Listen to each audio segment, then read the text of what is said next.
Excuse me. What in the world are you thinking? Mean Gene, the first thing you need to do is to tell these people to shut up if you want to hear what I gotta say. What up, y'all? KMB the Sexy Ninja in the place to be for C Plus Studios and a Paper Saber universe. It is the New World Podcast, brother. And we're talking about NXT, April 18th, 2023. Booker T, Vic Joseph on commentary. We start this off with the banger, bro. NXT Tag Team Championship match, triple threat, Gallus versus the Creed Brothers versus the Dyad, part of the Schism group. This was a fun match to open up with. It was just pure chaos of just like, let's go, baby. You know, it was an all-out brawl before we even started the match. I had a good time, you know, and I think this show definitely reflects when they have something to build towards, you know, because last week's show I was a little harsh on, but this week's show, everything was tying into Spring Breakin'. That is coming up next week, next Tuesday, a show to build to, and I like that formula better when we're actually like giving a shit about building a storyline and not showcasing somebody, because, you know, I understand you got to. That's how Ring of Honor does it. You know, this is a developmental program, developmental area and whatnot for these talents to get moved up to the main roster. But, you know, it's just one of those things that I feel a show like this, when they're building up to a show in a couple weeks, it helps with storytelling. It helps with how they plan out things, and it makes the matches even better. That's just my opinion. There was an earlier segment, Dijak being mean to a camera guy. Apollo Crews is like, hey, don't do that. Sets up their match for later on tonight. We had Noam Dar versus Miles Bourne. Noam Dar's the shit. Supernova here. This was a fun, like, quick match. Already knew Noam Dar was going to go over for the win. It's like, where do we build to next? You know, who is he going to face for that cup? So we had a Roxanne and Zoe package. You know, the build-up for their match for tonight. Braun Breaker, Spears, Odyssey Jones as he comes out to do a match. I did it in quotations. But Duke Hudson comes out, and then that Spring Breakin' will be Braun Breaker versus Andre Chase. So that's going to be... I'm excited about that, you know. This Braun Breaker's different. He's new. He's calling them hicks and swine down there at the NXT Performance Center. I'm like, okay, I like this version better to a certain extent, you know. So we shall see what Braun Breaker does next week to Andre Chase and Duke Hudson and that Chase you and everything like that. So we shall see. Cora Jade interview talking about you know, why she's doing what she's doing. You know, what's her layout, what's her plan, you know. So then after that, we had a pretty deadly interview talking about D'Angelo and Trunk, the family, how they want to finish this. They're going to finish this at Spring Breakin'. And there was later on a thing with D'Angelo and Trunk. They talked about a trunk match. So I'm guessing whoever gets thrown into the trunk first wins. But that will be at Spring Breakin'. Roxanne Perez versus Zoe Stark. Roxanne Perez for the win. This was a fun match. It went pretty long. But Indy Hartwell comes out, then Tiffany Stratton comes out. And next week we have Roxanne Perez, Indy Hartwell, Tiffany Stratton in a triple threat match for the NXT Women's Championship.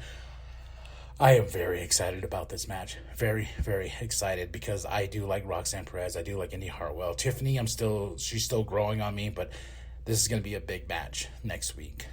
Cara Jade versus Gigi Dolan, but forever haunted by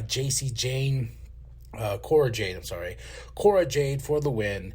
And before she said anything on that mic, Lyra Valkyria issued a challenge, and that will be next week at Spring Breakin'. You know, I still don't like that name, but what can I do? I don't work at WWE. But there was a thing on commentary with Booker T when he says, no beans, no water, just beans, or some shit like that.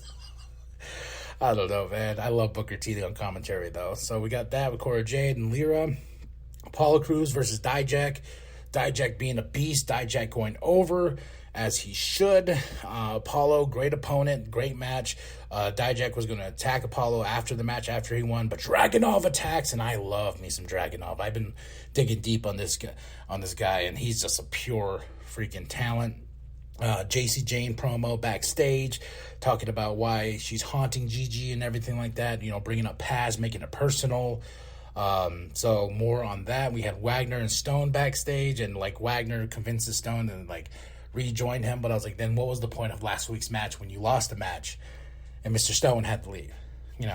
I was some things in the show I skipped over. I know there's that whole thing with the let me see, do I have it here? I think I have it here somewhere. I don't know. Yeah, there's one thing that's going on with the tag teams and stuff like that. I can't remember. I don't care. I think that's why. They have a match next week, and I can't find their names or anything like that, but I just don't care. And I can't, so much so I didn't write it down while I was watching the show. I was like, yeah. Also, next for the NXT North American Championship, we have Wesley and Charlie Dempsey with Drew Gulak. As we shall see how this Wesley and Charlie Dempsey thing plays out with Drew Gulak, or Goulash as I like to call him. But right here, now we get to the meats and potatoes of this show, ladies and gentlemen. Carmelo is a guest on the Grayson Waller effect with Trick Williams. I will say this. I want to see these two battle it out, but I want Grayson Waller to be done with being given these opportunities over and over again, finding himself in the main event, especially with how many times he did with Braun Breaker and this and that. Now, once again, has an opportunity against Carmelo for the NXT Championship. I hope this is the end of it. I want to, maybe we can move Grayson Waller up or something of that nature, because as soon as this was into effect of Grayson Waller facing Carmelo, sure, these two are going to tear down the house. Grayson Waller had a great match with Johnny Gargano at Stand and Deliver, beat the shit out of each other. But after this, enough is enough. I know I haven't been watching NXT for a while. I know there's fans out there of Grayson Waller, but I think it's just time for us to move on from Grayson and have Carmelo have new challenges. Dragunov, Dijak, so many opportunities. Even a Wesley, as I look at this, Noam Dar. There's so mmany other opponents that he could face. I don't want him to face Braun Breaker again. I don't want him to face Grayson Waller. This is him. This is him's era, okay? Carmelo doesn't miss, baby. He doesn't miss. So, spring breaking next week, I give the show a solid 3 out of 5.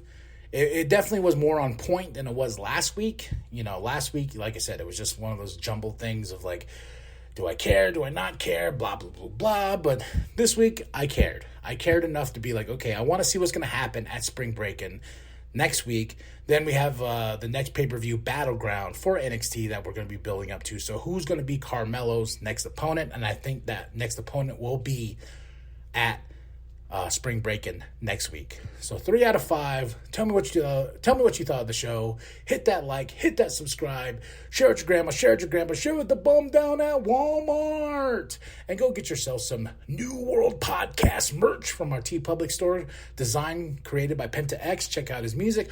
Also, go get yourself that sweet, true, sexy ninja mascot created by Katie.